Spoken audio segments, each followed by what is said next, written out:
Hari ini saya masih ada bersama dengan keluarga saya. Jadi saya masih ada di Manado bersama-sama dengan keluarga saya. Ya, ada beberapa saat memang sedikit kesulitan untuk eh, jaringan ya di sini bilang jaringan, kita bilang sinyal. Tetapi saya sangat percaya bahwa eh, Tuhan Yesus menopang kita, memberkati kita. Hari ini kita belajar lagi dari Filemon. Saya selama berada di Manado ini, saya diurus oleh adik-adik saya. Jadi mereka mengasihi saya. Sangat mengasihi saya. Jadi makanan-makanan berlimpah ruah. Ya, sangat dikasihi oleh saudara-saudara saya, oleh adik-adik saya. Dan saya belajar dari Filemon. Saya melihat Filemon, melihat apa yang Paulus katakan kepada Filemon, kita juga bisa melihat ini nanti sama-sama di Filemon. Kita sudah pernah merenungkan dari ayat 1 sampai ayat yang ke-7, dan hari ini dari ayat 8 sampai ayat yang ke-22 sudah dibacakan tadi oleh Penatua Yudi Riza. Terima kasih Pak Yudi. Waktu lalu saya sudah bicara tentang bagaimana sulitnya menjadi orang percaya. Bagaimana sulitnya menjadi orang percaya yang harus memuliakan Tuhan. Bagaimana sulitnya menjadi orang percaya yang menerima berkat dari Tuhan. Bagaimana susahnya menjadi orang percaya yang menerima berkat dari Tuhan. Biasanya kan kita suka dengar atau mungkin kita juga berpikir seperti itu, yaitu kalau menjadi orang percaya seharusnya lah orang percaya itu menerima berkat dari Tuhan. Tapi waktu lalu kita sudah renungkan betapa susahnya, betapa sulitnya menjadi orang percaya yang menerima berkat dari Tuhan. Betapa susahnya menjadi orang percaya yang harus menjalani hidup. Kalau kita belajar dari Filemon. Kenapa saya katakan begitu? Seperti yang lalu kita sudah sama-sama baca itu, kalau kita lihat di dalam ayat yang kedua dari Filemon ini, dikatakan di sana ada keluarganya, ada Apfia dan ada Arkipus. Dia bilang itu teman seperjuangan, dan ada jemaat di rumah Filemon di kota Kolose. Saya sudah katakan waktu lalu bagaimana saya melayani Tuhan dan melayani Tuhan di jemaat yang memberikan rumah mereka menjadi tempat ibadah. Itu sangat-sangat kasihan melihat mereka. Pagi-pagi mereka mesti bangun, bersihkan rumah, dan seterusnya. Filemon adalah orang percaya, dan itu sebabnya waktu lalu saya katakan betapa sulitnya menjadi orang percaya, yang akhirnya dia harus banyak berkorban bagi Tuhan. Mungkin nggak bagus saya mengatakan itu ya, harus berkorban bagi Tuhan. Tetapi saya mau kita melihat bagaimana diri kita dibandingkan dengan Filemon. Saudara, ketika dia semangat, ketika dia melayani, Paulus malah datang padanya. Filemon ya. Malah Filipus malah datang padanya dengan permintaan-permintaan yang saya pikir kalau itu adalah posisi kita akan kesulitan. Kalau itu adalah posisi kita akan sangat kesulitan. Kenapa? Saya sudah beri rumah saya bagi Tuhan, saya istri dan anak saya sudah melayani Tuhan, lalu saya mengalami masalah ketika pembantu saya, orang yang saya kasih di rumah saya, pergi melakukan sesuatu yang tidak saya kehendaki, dan Paulus bilang, kamu harus terima kembali orang itu. Orang itu bernama Onesimus. Ya, saya pikir sangat sulit. Tidak mudah menjadi orang percaya ternyata. Tidak mudah menjadi orang percaya yang menerima berkat dari Tuhan. Karena toh sesudah kita terima berkat dari Tuhan, kita harus berbagi dengan orang lain. Kita harus menjadi saluran berkat bagi orang lain. Kita harus menjadi orang yang menunjukkan sikap yang lebih dari orang lain. Paulus bicara kepada Filemon tentang Onesimus. Kita sudah bicara pada waktu lalu tentang Onesimus, yaitu orang yang bertemu dengan Paulus di penjara. Sepertinya Onesimus ini adalah orang yang melakukan kejahatan dan akhirnya dia harus masuk penjara dan bertemu dengan Paulus di penjara. Onesimus bertemu dengan Paulus setelah dia bebas,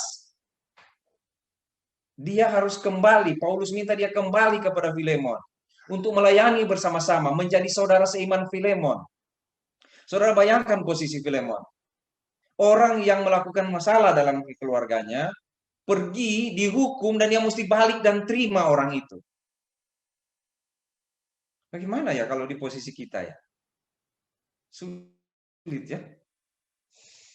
Makanya saya bilang sangat sulit menjadi orang percaya. Jadi kalau ada orang bilang begini, oh enak sekali jadi orang percaya. Mungkin belum terlalu sadar kali orang itu ya.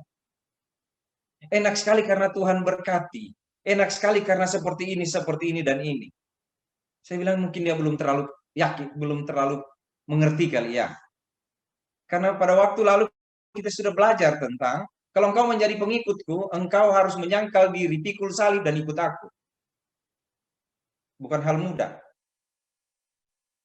Onesimus disayang sekali sama Paulus. Itu di ayat 10, nanti kita akan lihat Onesimus dan Paulus, Paulus dan Filemon, dan Paulus, Onesimus, dan Filemon gitu. Kita ini tentang Onesimus dulu. Ayat 10 dia bilang, aku mau mengajukan permintaan kepadamu mengenai anakku. Sudah kita bicarakan waktu renungan ayat 1 sampai ayat 7. Anakku. Dia bilang Onesimus itu adalah anaknya. Yang dia maksud di sini adalah orang yang dia menangkan bagi Tuhan di dalam penjara.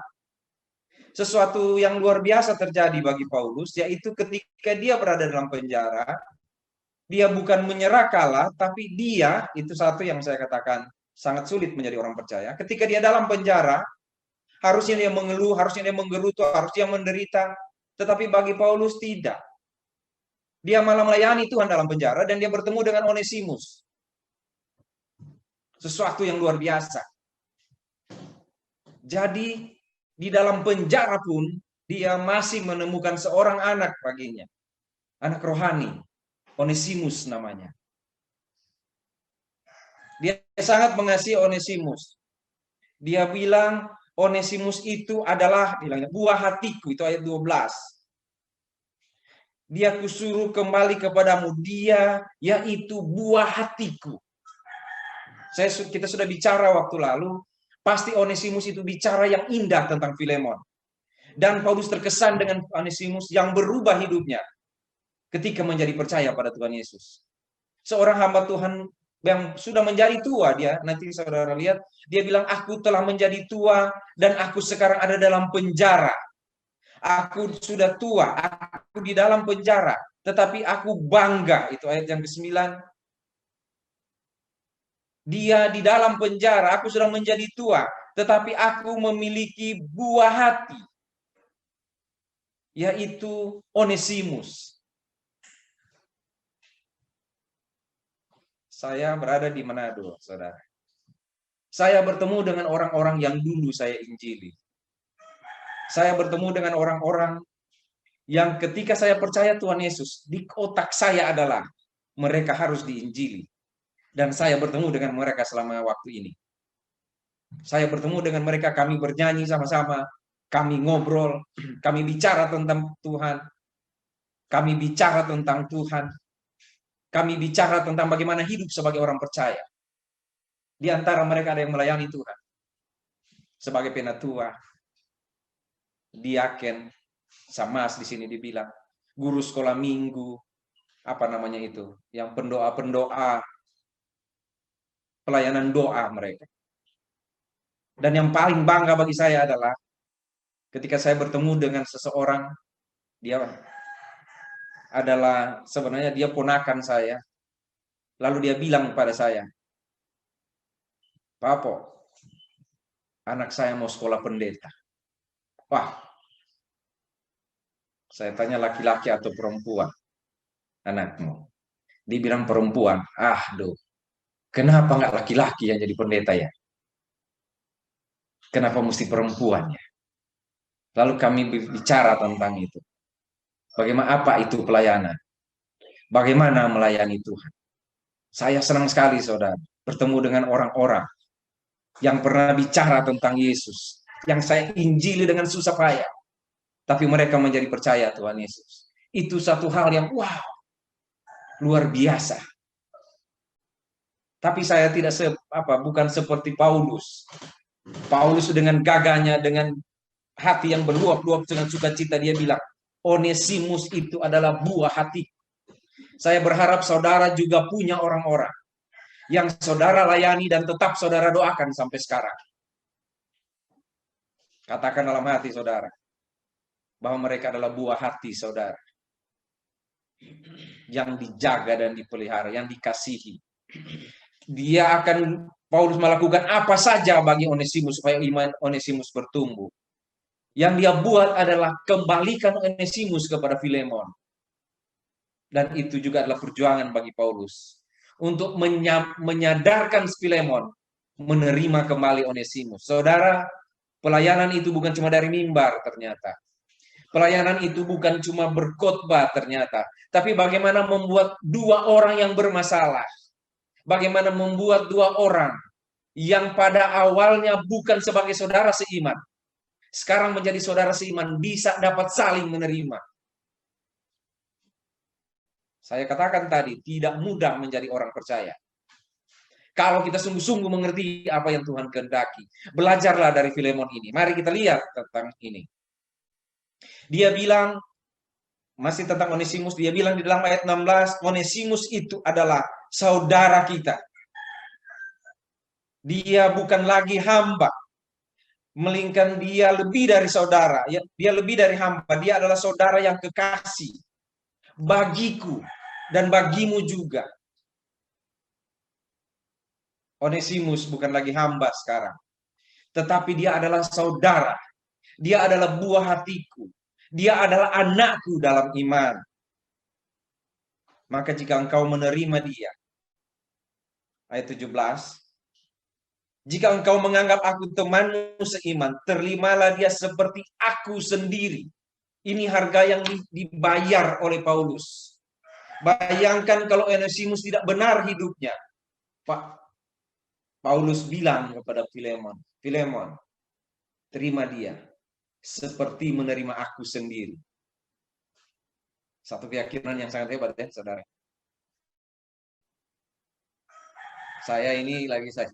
Saya lagi berada di tempat kerja adik saya.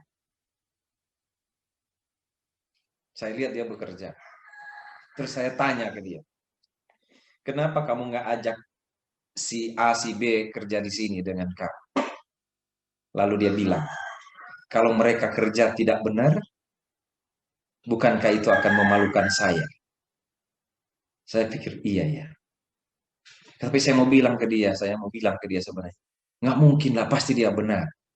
Tapi kan itu kan jaminan ya, jaminan dari adik saya kepada bosnya.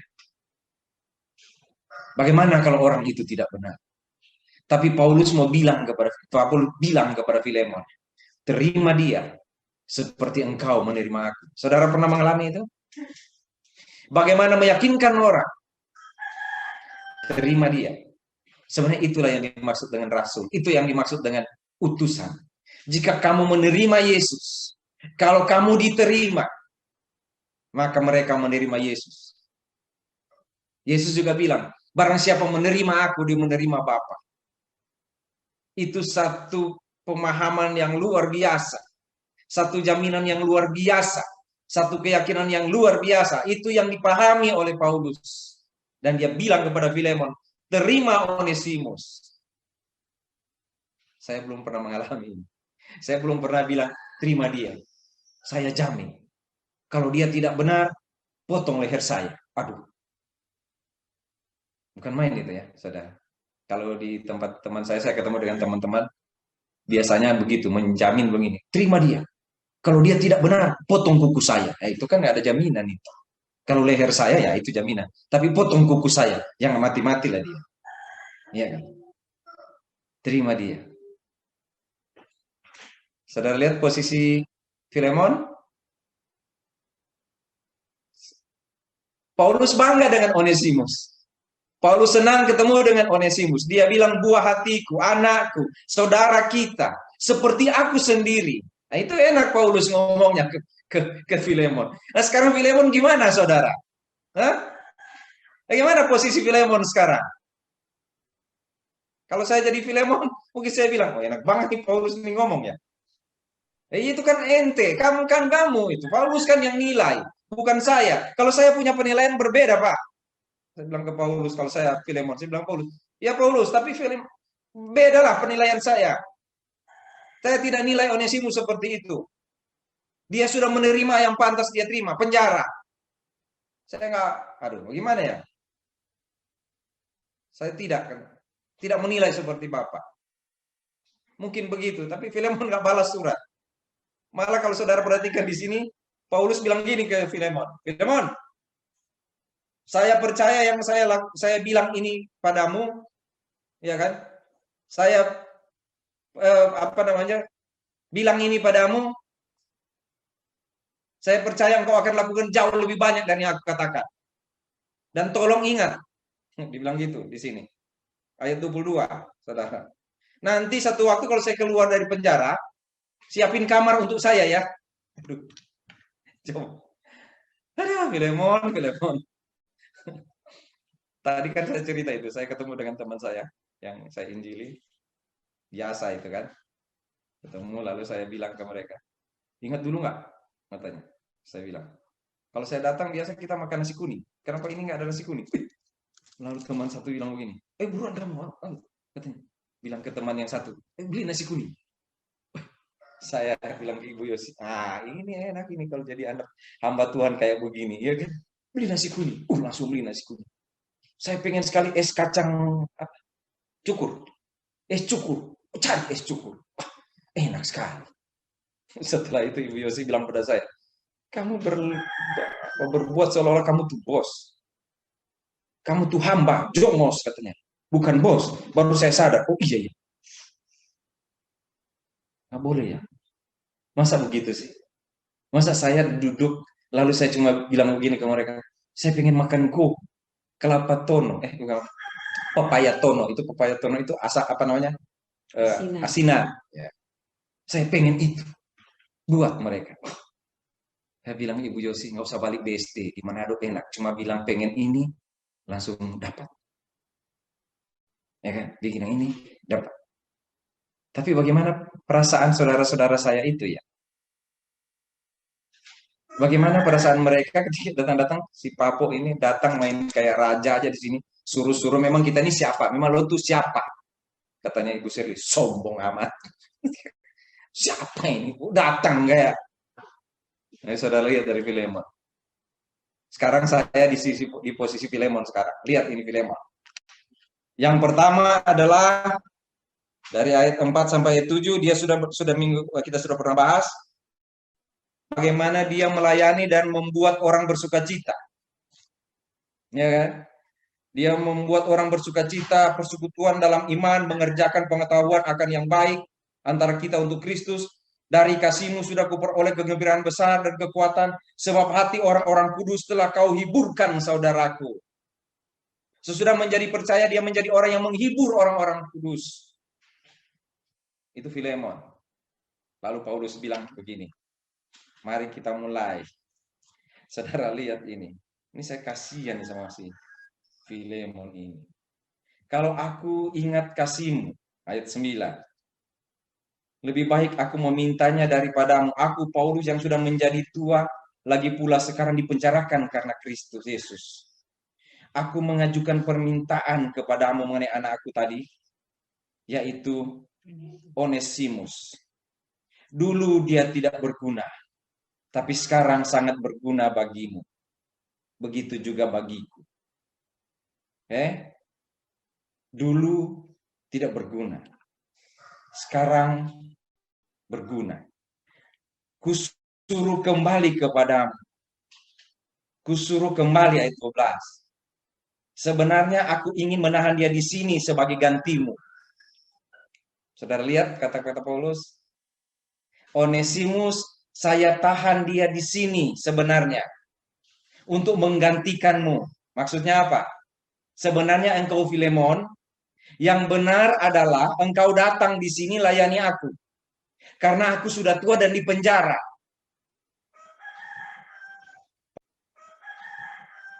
Paulus itu bukan bos Filemon loh. Filemon itu orang kaya loh. Filemon itu orang yang memberikan rumahnya untuk tempat ibadah loh. Kok Paulus bilang kepadanya, "Hei, Filemon, masih bagus masih untung kamu saya suruh si Onesimus kembali padamu. Harusnya Onesimus di sini layani aku. Kalau tidak ada Onesimus di sini, harusnya engkau yang datang layani aku. Karena aku sudah tua dan aku di penjara karena Injil. Harusnya engkau datang ke sini. Harusnya engkau layani aku. Engkau sudah melakukan yang baik. Engkau sudah memberikan rumahmu bagi Tuhan. Engkau sudah menghibur banyak orang dengan ketaatanmu kepada Tuhan. Tapi satu engkau belum lakukan, Filemon. Engkau tidak datang di penjara melayani aku. Saudara, siapa sih Paulus? Kok begitu?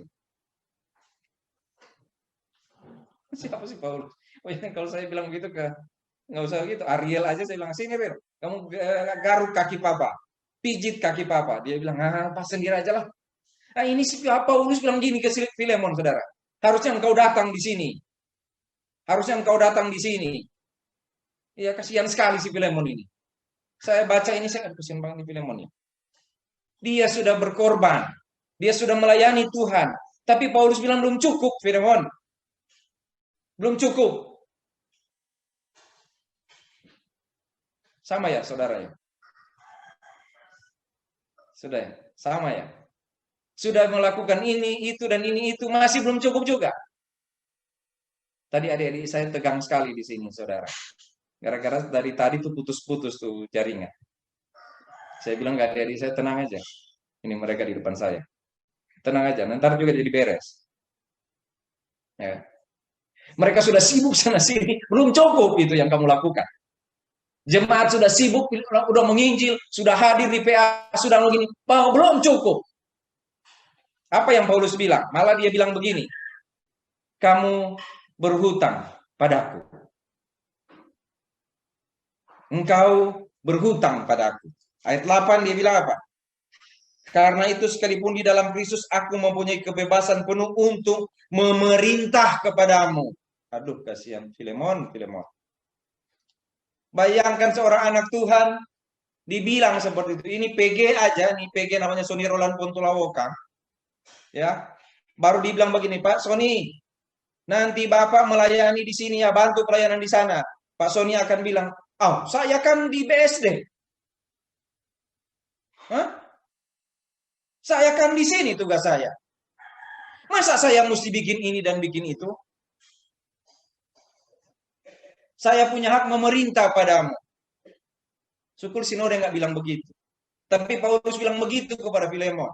Saya punya hak untuk perintah engkau. Kasihan sekali. Engkau harus terima Onesimus. Oke? Engkau harus layani.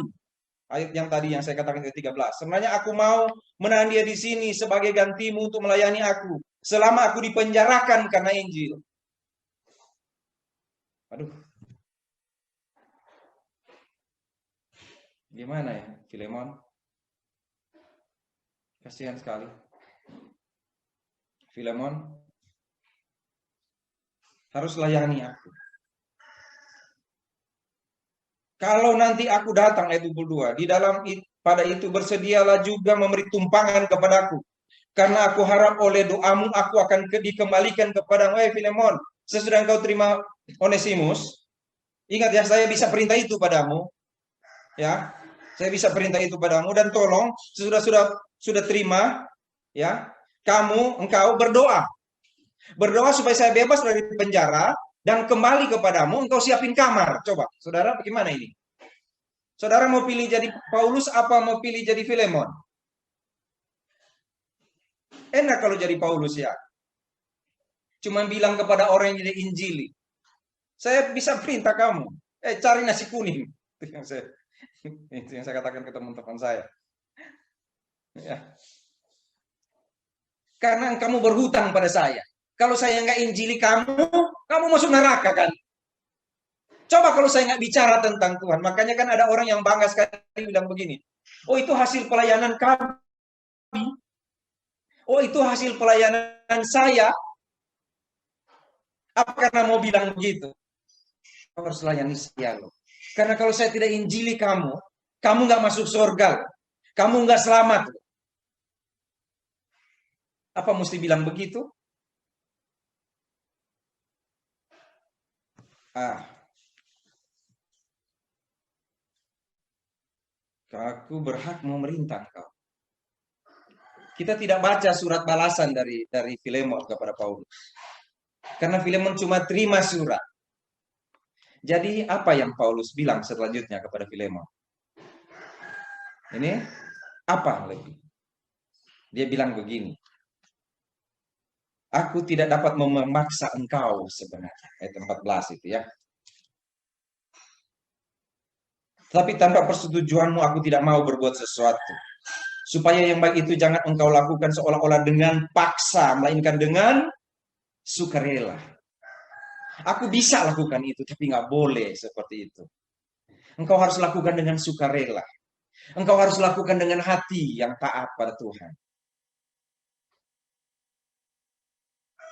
Dia bilang, kalau engkau menganggap aku teman seiman, terimalah dia seperti aku sendiri. Ini jaminan. Karena aku minta padamu. Karena aku mengasihimu dan aku tahu engkau mengasihiku, Filemon. Aku minta padamu, engkau rela. Ini saudara hubungan yang sangat hebat antar sesama anak Tuhan. Antar sesama pelayan. Antar sesama orang yang memenangkan dan dimenangkan.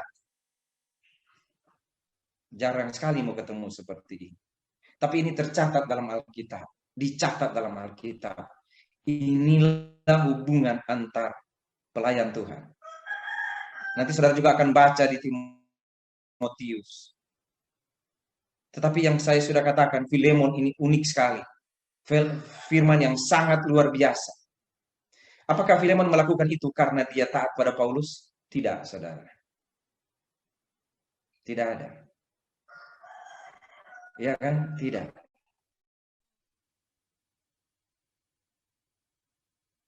Dia melakukan karena dia mengasihi Tuhan. Dan saudara tahu, kenapa Paulus berani juga bilang begitu? Paulus menunjukkan teladan sebagai orang percaya yang melayani Tuhan. Paulus ada di penjara, saudara. Jadi ketika dia mengatakan sebagai orang tua, saya banyak kali melihat, oh iya ya. Kenapa banyak kali orang tua itu meminta sesuatu? Karena mereka melewati begitu banyak hal dalam hidup. Saya berharap para pemuda, saya berharap pada keluarga-keluarga muda, ketika ada orang-orang tua, ketika ada pelayan-pelayan yang sudah menjadi tua, bicara padamu tentang pelayanan, semoga engkau memiliki hati seperti Filemon. Saya berharap orang-orang muda seperti itu. Tapi itu cuma harapan. Lakukanlah dengan tulus. Lakukanlah dengan tulus. Apakah kita mau ambil posisi sebagai Paulus? Siap-siap saja didera. Itu di Korintus kan, 2 Korintus 12 kan. Bagaimana dia dianiaya, didera, bagaimana dia menderita, dan sekarang dia di penjara. Saudara, tinggal kita pilih sekarang dua orang ini. Dua orang ini dulu, karena kita belum bilang Onesimus. Yaitu, apakah kita mau berada di posisi Filemon? Yang sepertinya dia diperintah oleh Paulus. Ataukah kita berada di posisi Paulus, yang sepertinya dia memerintah orang lain? Kalau satu sekali kita, atau kita mau pilih yang mana? Kalau kita mau pilih Filemon, itu yang saya katakan menjadi orang percaya yang sangat sulit. Kalau kita pilih Paulus, menjadi seperti Paulus aja deh, bisa perintah Filemon, kita juga berada di situasi yang sangat sulit sebagai orang percaya. Menjadi orang percaya yang sangat sulit seperti Paulus. Karena Paulus di penjara. Karena Paulus menderita. Paulus sudah menjadi tua di dalam penjara. Saudara bayangkan itu. Bukan mudah. Saya bersyukur ada orang-orang tua di jemaat kita yang selalu setia mengasihi Tuhan. Saya berharap para pemuda, keluarga muda, orang-orang yang masih muda melihat teladan mereka. Saudara ingat yang para muda. kita mungkin belum akan menjadi tua seperti mereka. Mungkin tidak sampai. Jadi kasihilah mereka. Taatilah seperti apa yang mereka katakan. Taatilah. Karena mereka taat pada Tuhan. Pasti para orang tua tidak mau bertindak seperti Paulus. Tidak itu, bukan itu maksud mereka. Tapi karena mereka mengasihimu. Paulus kan tujuannya supaya dia mengasihi Paulus, mengasihi Filemon kan. Supaya menjadi penghiburan. Menghibur Filemon, menghibur Paulus. Kenapa? Akan sangat senang sekali orang-orang tua melihat anak-anak muda yang tetap mengasihi Tuhan. Pasti mereka berharap semoga mereka tetap setia kepada Tuhan sampai mereka menjadi tua, bahkan lebih tua dari saya. Semoga mereka tetap setia. Bukankah begitu? Saudara yang kekasih dalam Tuhan Yesus, dia memberi jaminan, berguna bagimu, berguna juga bagiku. Onesimus pasti berguna. Dan aku tahu, Filemon, engkau akan melakukan jauh lebih dari yang aku minta. Ayat 21. Dengan percaya kepada ketaatan, kutuliskan ini padamu. Aku tahu lebih daripada permintaanku ini akan kau lakukan. Saudara lihat hubungan yang sangat hebat. Tidak mungkin Paulus minta sesuatu kepada Filemon kalau dia tidak tahu kerohanian Filemon. Tidak mungkin Paulus minta sesuatu kepada Filemon kalau Paulus tidak tahu bagaimana beban Filemon dalam pelayanan. Bagaimana beban Filemon dalam mengasihi Tuhan. Sehingga dia berani minta kepada Filemon. Saudara, kita mungkin tidak punya saudara seiman seperti itu. Tapi hari ini kita mau belajar. Semoga kita bisa. Bagaimana sekarang dengan Onesimus? Bagaimana seorang muda itu? Bagaimana orang itu? Entah dia muda atau sudah sedikit tua. Bagaimana dengan Onesimus? Saudara, bagaimana mau membuat kesalahan, lalu balik kepada orang yang kita pernah buat kesalahan? Bagaimana menerima pengampunan dari Tuhan? Bagaimana menerima pengampunan dari Filemon? Bagaimana Filemon mengampuni Onesimus? Saudara, sulit juga hidup sebagai orang yang menerima pengampunan.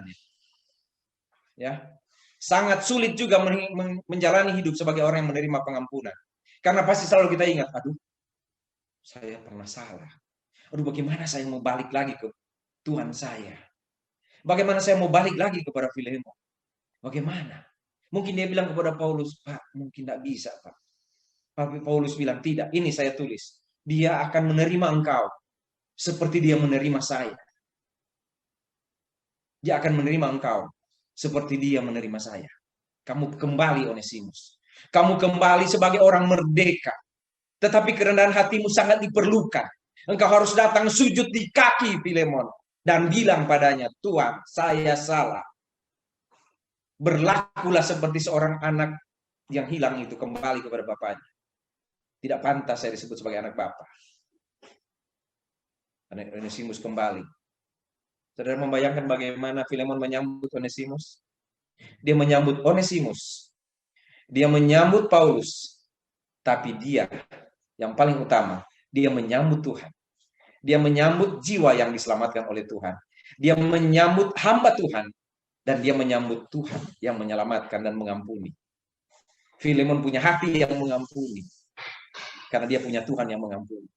Paulus mengajarkan Filemon. Terima dia. Saya bukan bermaksud memerintah engkau. Tapi kalau ada yang salah di dalam hidup Onesimus, tanggungkan itu padaku. Saudara lihat antara hubungan Tuhan dan manusia. Manusia yang berdosa dan Tuhan bilang, Bapa, tanggungkan dosanya kepadaku. Tanggungkan Bapa dosanya kepadaku. Saudara lihat hubungan itu. Hubungan antara manusia. Sebaiknya memang kita menghormati orang yang melayani Tuhan.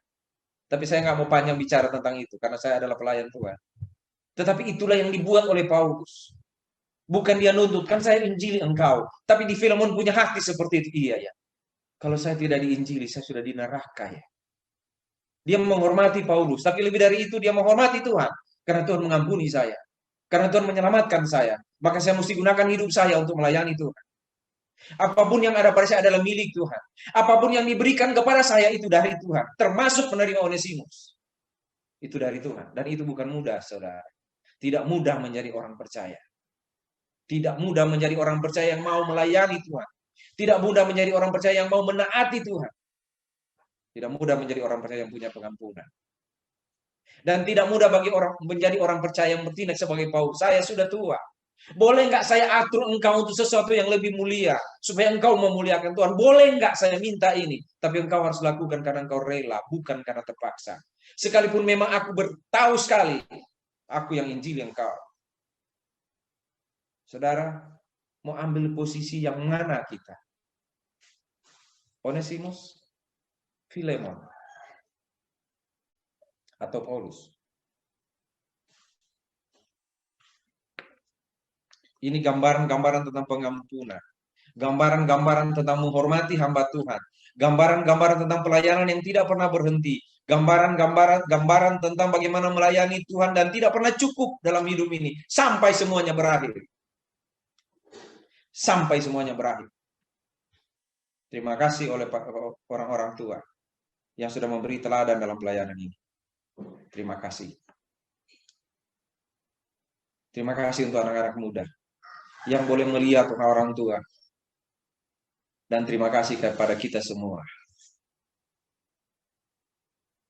Terima kasih kepada kita semua yang mau taat pada Tuhan. Sampai kemarin, saya selalu terima telepon dari yang jemaat dan apa? Kapan pulang Pak Sony? Bagaimana Pak Sony? Sudah ada uang tiket? Saya kirim uang tiket Pak. Oh, saya bicara dengan saya berdiri dan bilang, iya Pak, harus begitu Ibu, saya akan pelayan. Oh, saya kan sudah layani Ibu, masa Ibu nggak kirim duit tiket? Dosa banget kan? Dosa banget itu. Iya kan? Paulus nggak bilang begitu loh. Ibu, Bapak, Saudara, kita sama-sama melayani Tuhan. Dan saya mesti bilang terima kasih untuk itu. Terima kasih untuk penatua-penatua yang berjuang. Tetapi tolong ingat, kita belum berhenti. Kalau Tuhan berkati kita, karena ada lagi tugas yang harus kita lakukan. Tetaplah bersyukur. Tetaplah bersyukur karena ada saudara seiman yang pernah mengajar kita tentang kebenaran. Tetaplah bersyukur karena ada saudara seiman yang kita bisa minta dia untuk lebih memuliakan Tuhan. Dan tetaplah bersyukur karena kita boleh mengampuni. Tetaplah bersyukur karena Tuhan memegang kendali. Tetap semangat saudara. Kita selalu menjadi satu di dalam Tuhan.